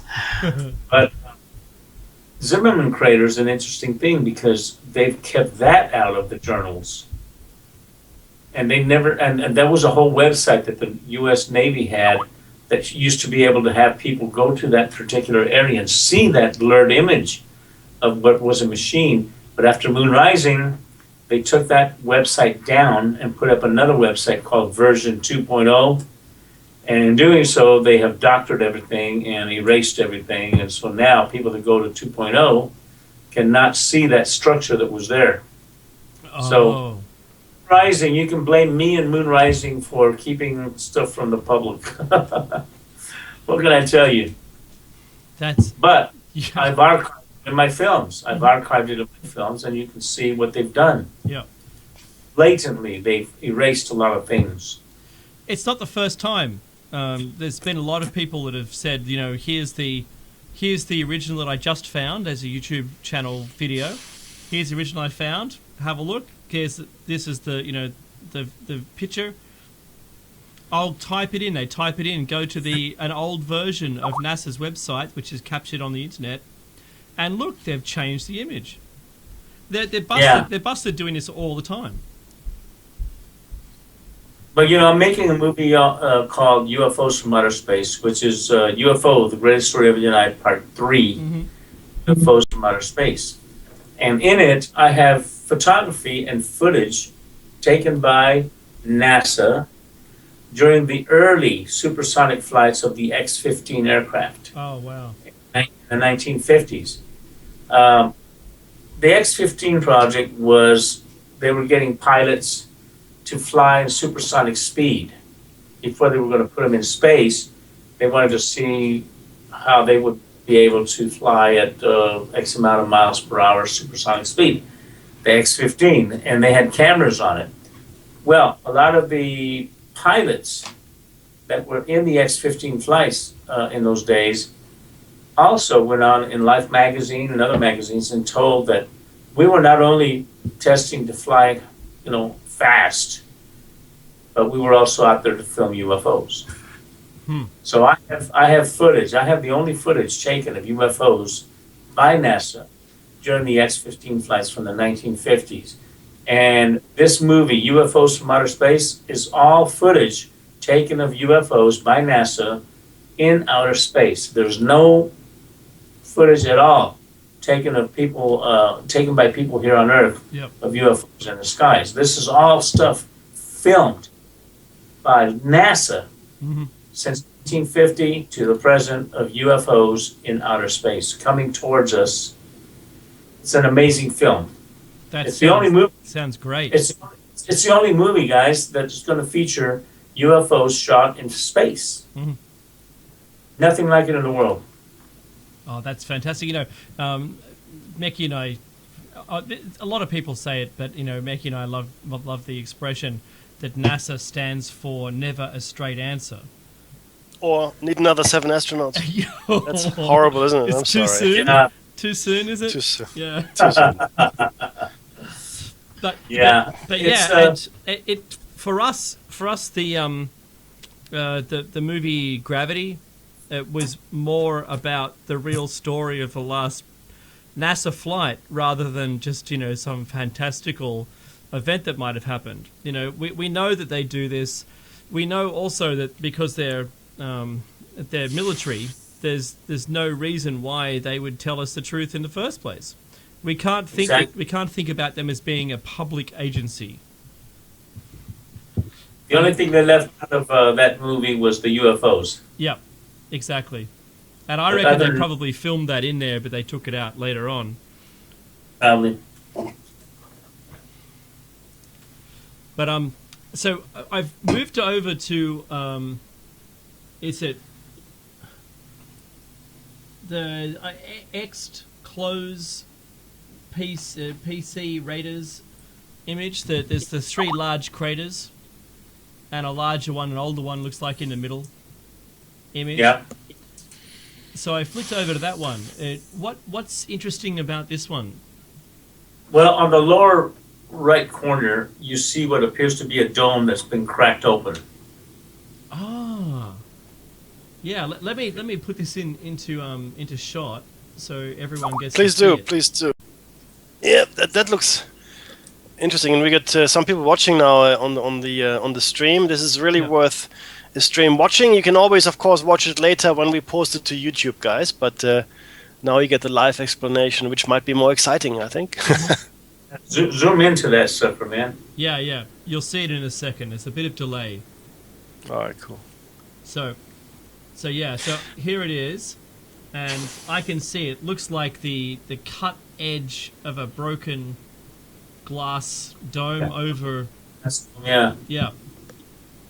And around it, you can see buildings and structures underneath. Mm-hmm. You know, this particular area seems to have been cracked open. Again, I'm making a supposition here, but this is the evidence as it presents itself. What does it look like to you? I mean, you know, to other people it's going to look different. Mm-hmm. But to me, it looks like the dome was cracked open there for whatever reason. I don't know. That's extraordinary. You know, if you had a dome, and I've been watching the series called Evacuate Earth, if you had a dome, you're actually quite susceptible to any of these things. It would be awesome if we lived in a quiet part of the universe where there was no space traffic, where there was nothing, no rocks in space, but, we have some, 60,000 rocks around us in space, which could come down pretty much at any time, unpredictably. And if you were to rely on something like this, it would have to be made of diamonds. And then you'd have to still, pray to whichever preferred god you had that nothing was ever going to hit it. Because if you're relying on it, it's like being in a submarine.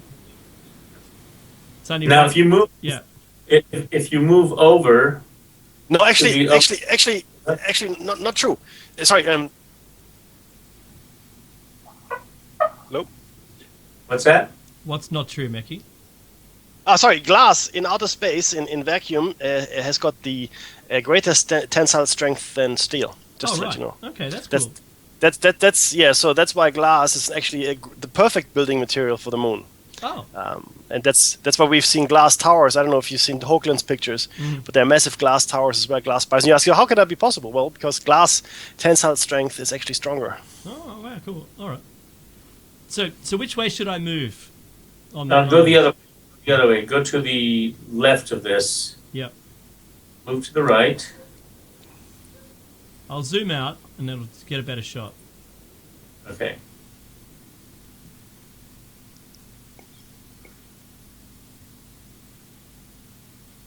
The larger crater that you're going to see, which is to the left, upper left of this. There you go. Right there, that large crater to the left. I understand. Click in the center of that crater. Mm-hmm. And zoom in. I'm going to show you something very extraordinary.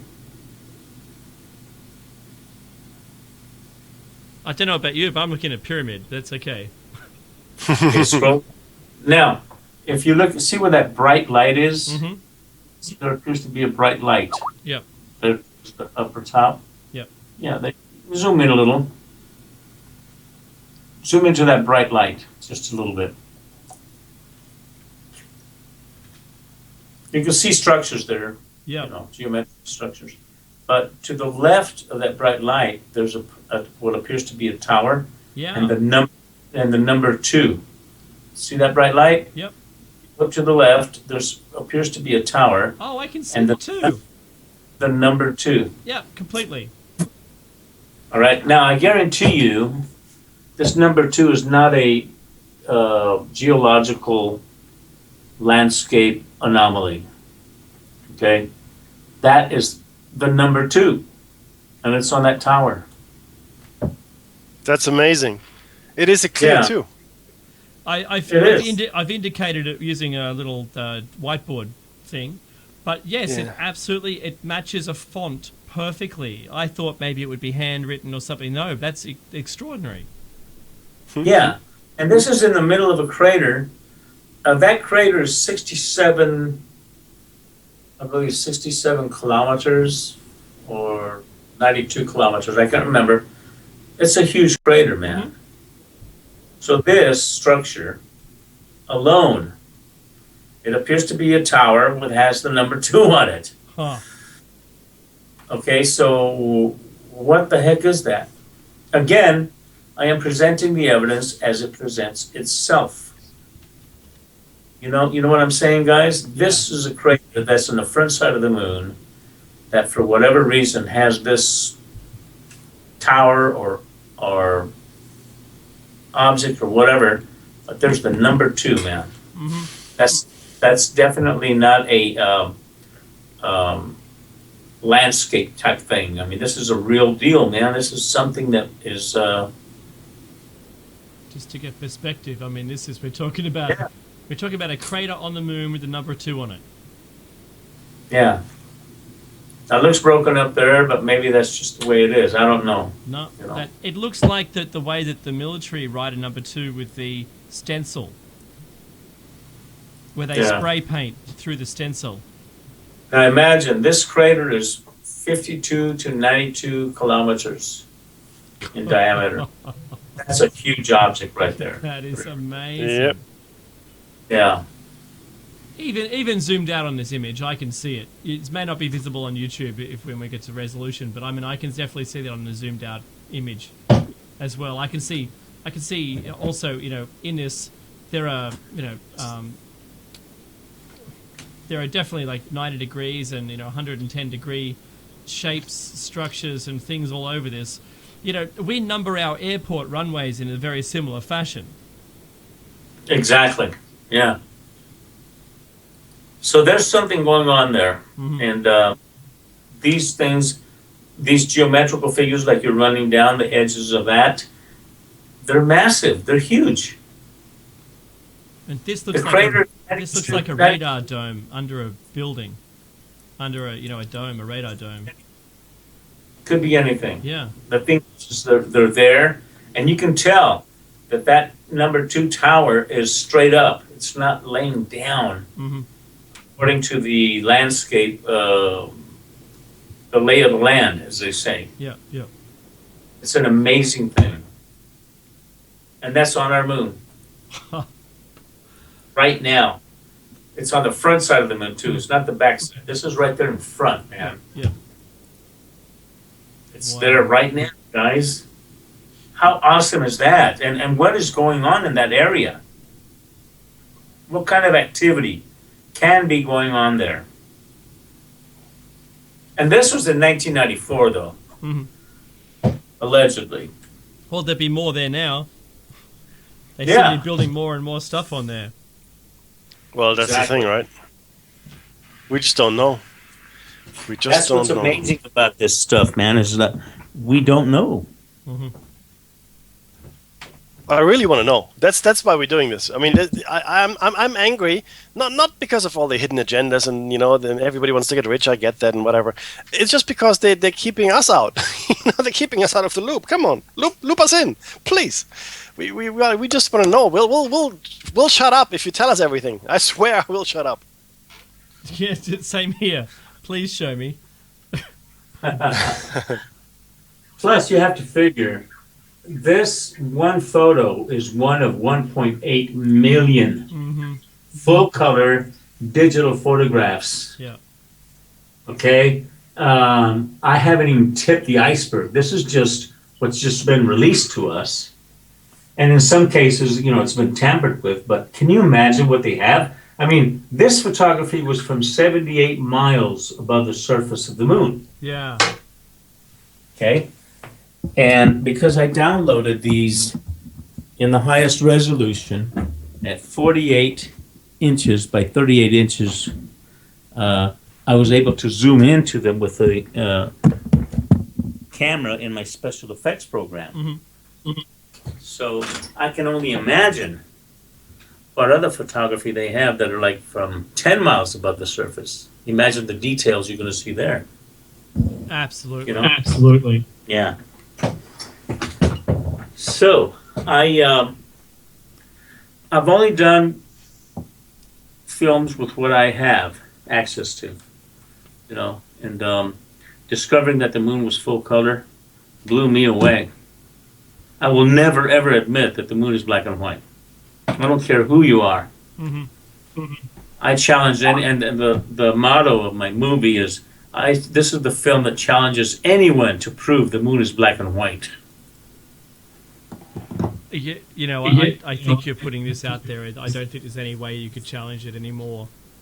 One of the people that asked, and in fact, I think it was Steve himself. It's another host of the station. He's asked two questions. One was that why does it look black and white to the eye?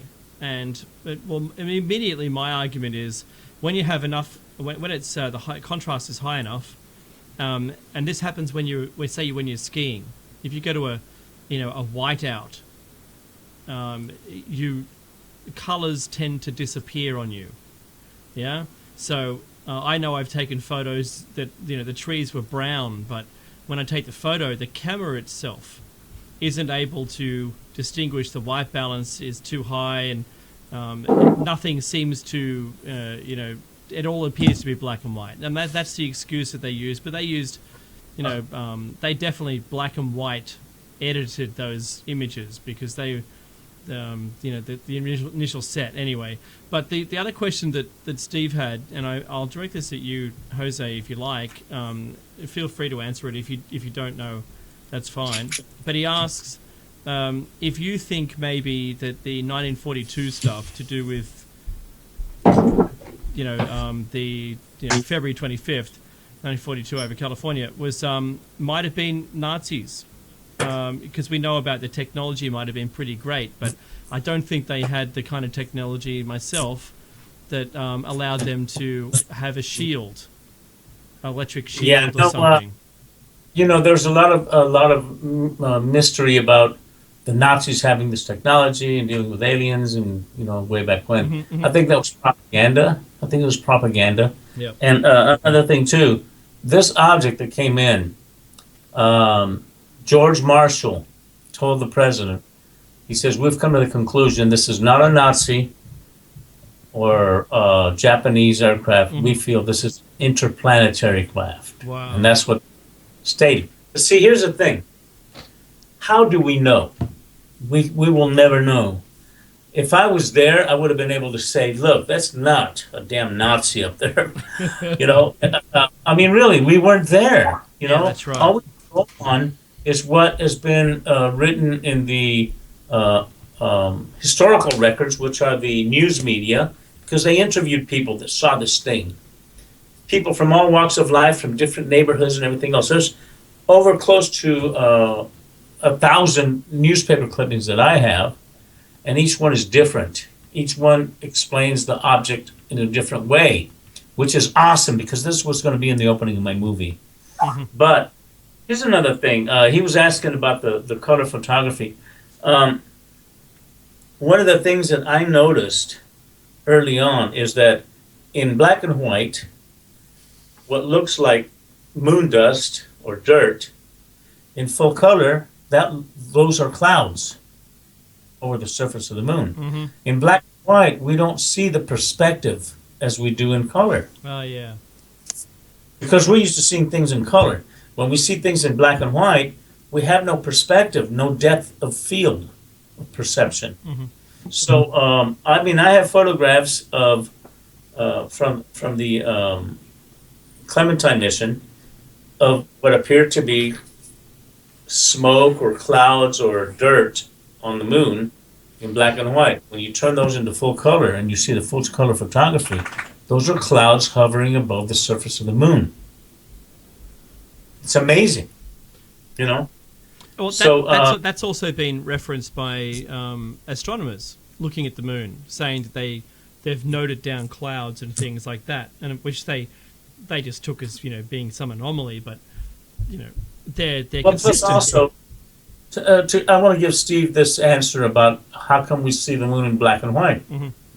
A lot of things play into it. Number one is there's a lot of dust in our atmosphere. Our atmosphere also is bombarded by cosmic and infrared and different kinds of material that obfuscate our vision. Mhm. Our eyes do not see things as keen as telescopes. We don't have that acuity in our vision. Mhm. Okay, so the atmosphere, the dust, and all that kind of stuff turns the moon into a different color. It's either gray or a blue moon or an orange moon, sometimes a bright orange yellow, but that's all dirt and dust in the atmosphere. Bill Bryson studied my movie Moon Rising, and he says, you know what, I'm going to find out if in fact Escamilla is full of crap or if he's presenting the real deal. Yeah. So what he did is he bought he had this telescope, a Meade telescope, 12-inch, I think it is, 12-inch telescope, and he decided to start checking out the optics. He says, well, first of all, I want to see if I can see the moon in full color at all, I mean, why is Escamilla saying it's in full color when my telescope says it's black and white? Okay? Exactly. So what he did is he started looking at cameras, because he'd been filming the moon in black and white. And then he found out that the cameras that he was using were black and white cameras. Very simple. The ones that came with the telescope. And they were low resolution, standard definition, they were not high definition. Mhm. So he seeked out HD cams, high definition cameras, full color, and he found the sweet spot between the optics of the camera and the optics of the lens of the telescope. So he built this apparatus that allowed him to get clear focus of whatever came through the telescope. And guess what? He found the sweet spot that allowed him to film the moon in full color from here on Earth. Okay? Wow. And that just totally destroys other observatories and astronomers that claim the moon is black and white, because he found the sweet spot, he found the camera that eliminates the bullshit, man. Pardon my French. Eliminates the niche where anyone out there now with their own telescope using his techniques and his cameras and sweet spot, whatever, Yeah. they can all see the moon in full color live from their backyards.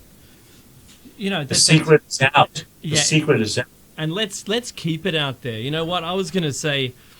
Can you tell everyone, because I'm interested in joining this, and I'm sure Meki will be too.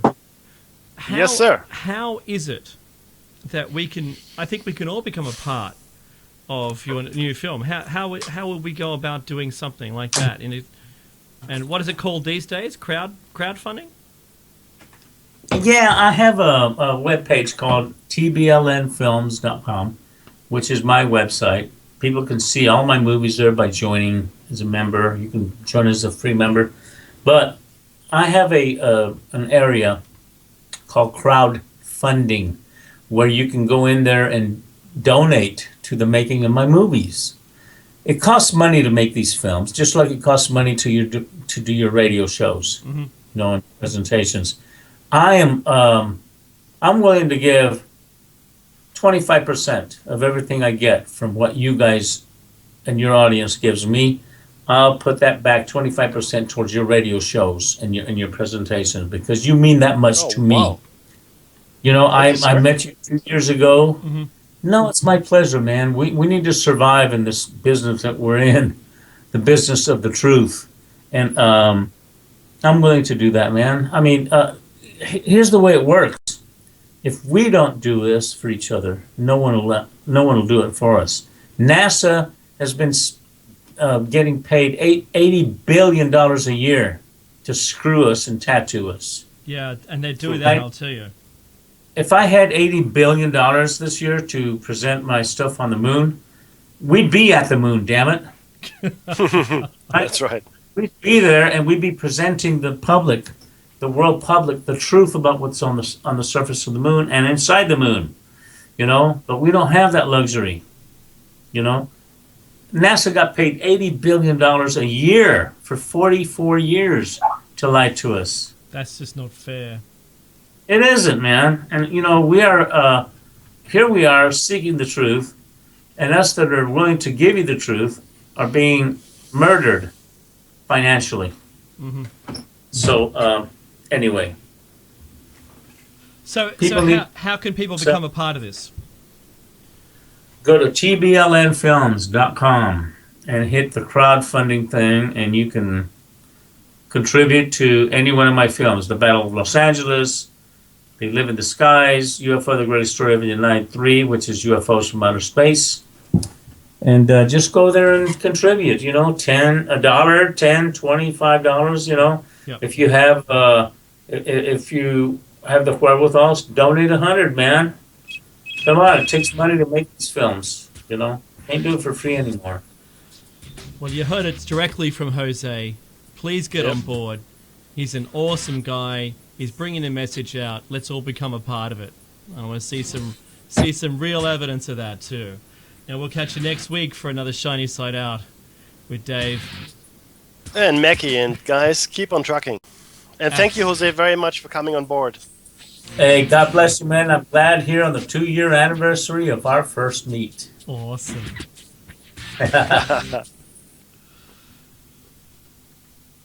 Okay, and